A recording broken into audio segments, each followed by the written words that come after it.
scapular stability. It's not something that we talk about a lot. Really, in most fitness worlds, you don't really talk about stability of the joints anyway. I've done a couple of videos on this before, but I'm bringing it back out again this week to build on last week's back program. So first of all, scapular stability, what even is it? So your scapula is your shoulder blade, and it is responsible for our arms going out, going up, coming back, going around, going in little circles. All of those movements are made easier by the stability of our shoulder blades. Our shoulder blades move in three pretty specific ways. If these are my shoulder blades, they're gonna go out and in, which is good for a pulling motion.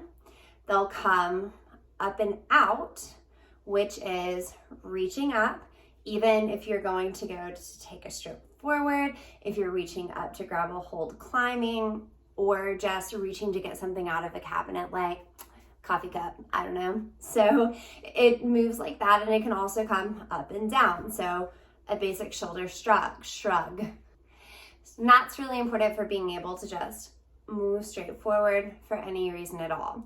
Now, what tends to happen with our shoulder blade, and again, I'll show you.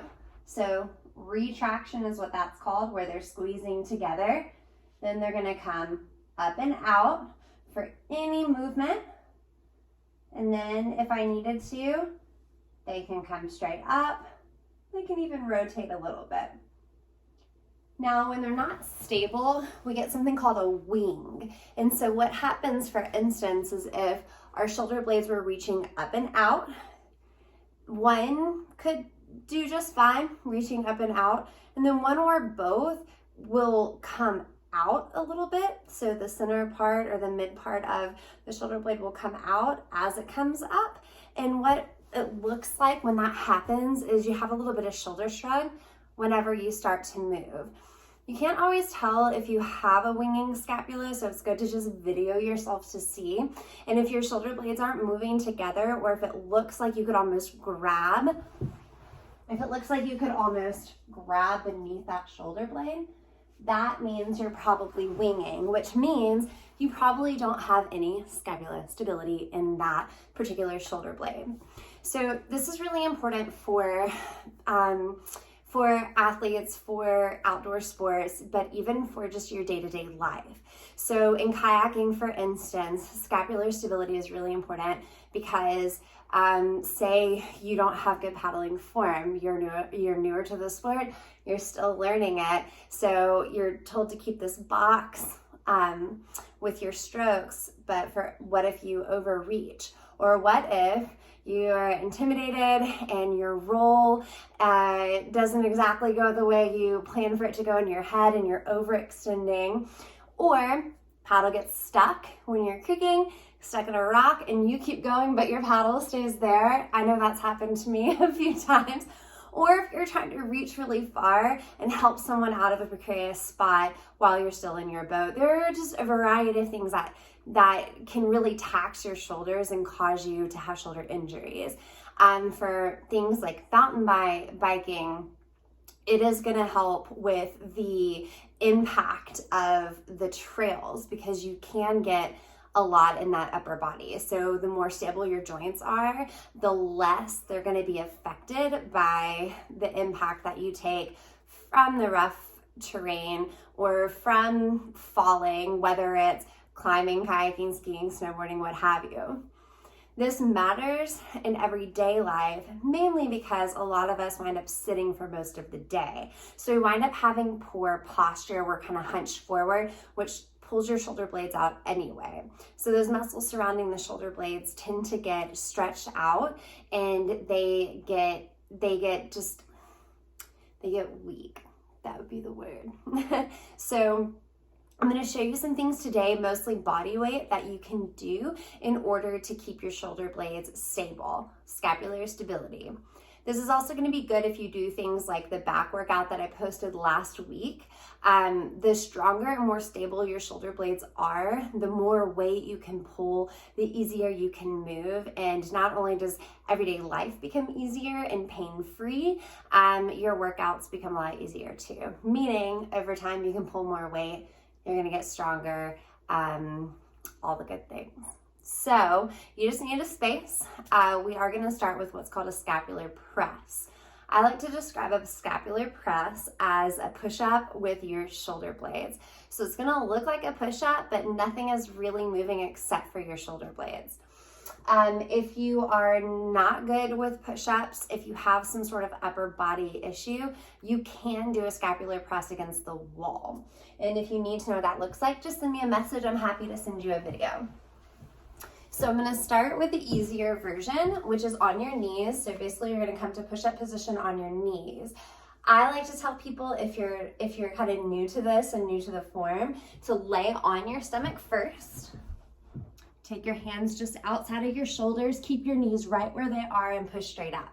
What that does is it keeps you in a straight line instead of having you in a box, because this is not a push-up. This is a good push-up form, okay?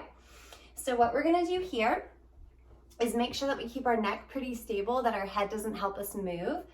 Even though our elbows are straight, they're not locked. So never lock your joints. What you're gonna do is sink your chest towards the ground. The shoulder blades come together, and you're gonna press away, letting the shoulder blades wrap around your rib cage. If you have some impinged nerves or a tight neck, you may feel a little bit of pull in your fingers. That is okay. That's your nerves getting stretched, and over time it's going to help you. What that looks like from behind, hopefully you can see this, is just a dip in the shoulders, pressing it away. Dip in the shoulders, pressing it away. If you have a lot of play in your head, if your head wants to move a lot with that, then make it an incline. You can do it on your kayak. You can do it on a bench, on a countertop, whatever. And if you still have a lot of play in your neck there, you can do it against the wall. What a full scapular press looks like, same thing, just knees off of the ground. So you'll come again to your push-up or plank position. Elbows are not locked. You're gonna sink down and press up. The reason why your head moves a lot of times is one, you don't have the strength you need for it, or two, you feel like it needs to be a bigger move than it is.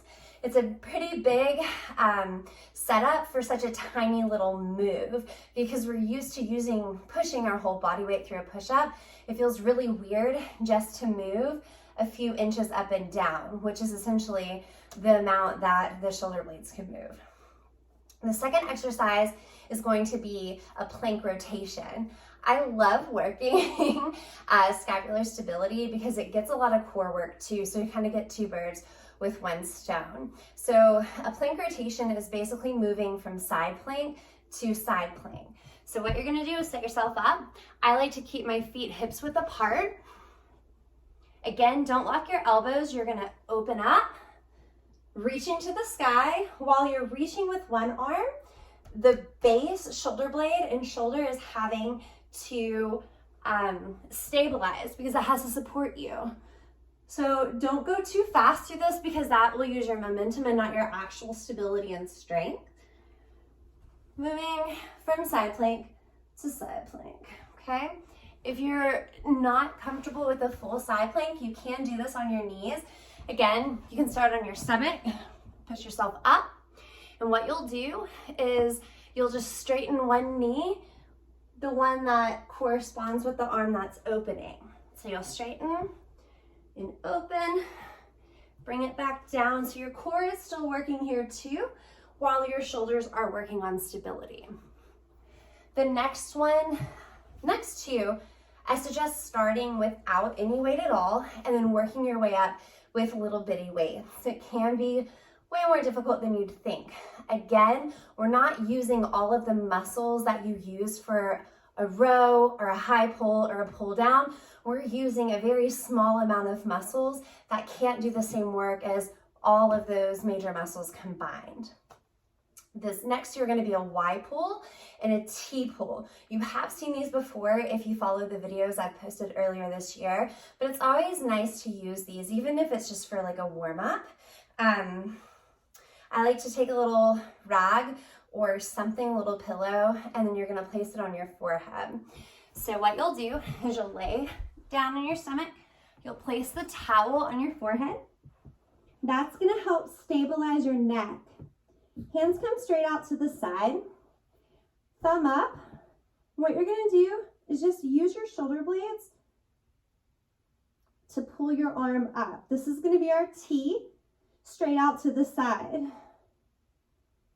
And again, you're just pulling from the shoulder blade. The shoulder blade area is doing all of the work.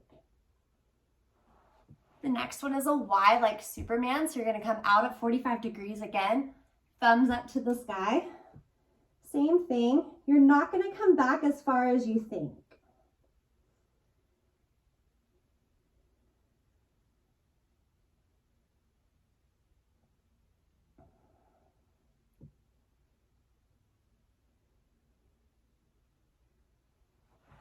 And then as that gets easy, you can add weights to it. Again, just like a couple of pounds at a time. It doesn't take a lot to really work out those small muscles. If you have a band, there is a great exercise I love to do, and you can do your T pulls with the band and you can do your Y pulls with the band as well. But one that I love is called a high row to a goal post. Okay, that's what it looks like, and I'll show you now. You just need something to attach your band to. I just so happen to have like this awesome pillar, so I'm gonna go for that. You want the band to be about chest height, and you want to stagger your feet. First of all, pull your elbows straight back, squeezing your shoulder blades together, and then from here, knuckles up, making a goal post position. All right, so it's kind of a 1, 2, 3, 4. 1 is a pull, 2 knuckles up, 3, 4. So pull and squeeze, goal post, bring it back down, bring it together. That's going to work on bringing your shoulder blades together in retraction, and then they have to stabilize while you move your arms. They can't really move before they come back. So that one is an awesome one to add into your strength training arsenal. Wouldn't necessarily do it as a warm-up, but I definitely would add it on towards, set 2 or set 3 of your workout, depending on how you set that up for yourself. The last thing I'm going to show you is called a snow angel, and you'll do that on your back. This is a great one to do for a warm-up or a cool down, or just if you're sitting at home after a long day or a long weekend of fun. This one is one of my favorites, and if you're very familiar with it, or if you wind up doing this for a while, you can make it a little bit more challenging by laying on a foam roller the length of the spine. If you're interested in that exercise, I'll be more than happy to send you a video. But otherwise, you can lay on your back, knees are bent, so your back can be flat. Palms start up. They'll actually stay up, and you want to try to keep your wrists on the ground as you bring them up like a snow angel and then back down. Don't go too fast here, because the goal is to teach your shoulder blades how to move here, not force them through movement. So this is just something to train your brain. And in training your brain, you're training your muscles. And again, if this is easy, you can keep your wrists on the ground at all times. It's no big deal. Then you would want to lay on a foam roller. So if you want to make this into a workout, everything can be done in 3 sets of 10 or 3 sets of 12, working your way up to 3 sets of 15, and then slowly adding weight from there. This is a great back workout that you can do at home. It doesn't really work your lats, but it definitely works all of your upper back. It keeps your shoulder blades stable. Of course, that's the point. It helps to promote posture. It helps make you stronger in the gym and stronger for all of your outdoor activities. If If you have any questions or any trouble areas, let me know. I am putting out videos on a weekly basis, either a full workout or tips and tricks like this. So subscribe. If you feel that someone could use this and benefit from it, please share with them. And thank you so much.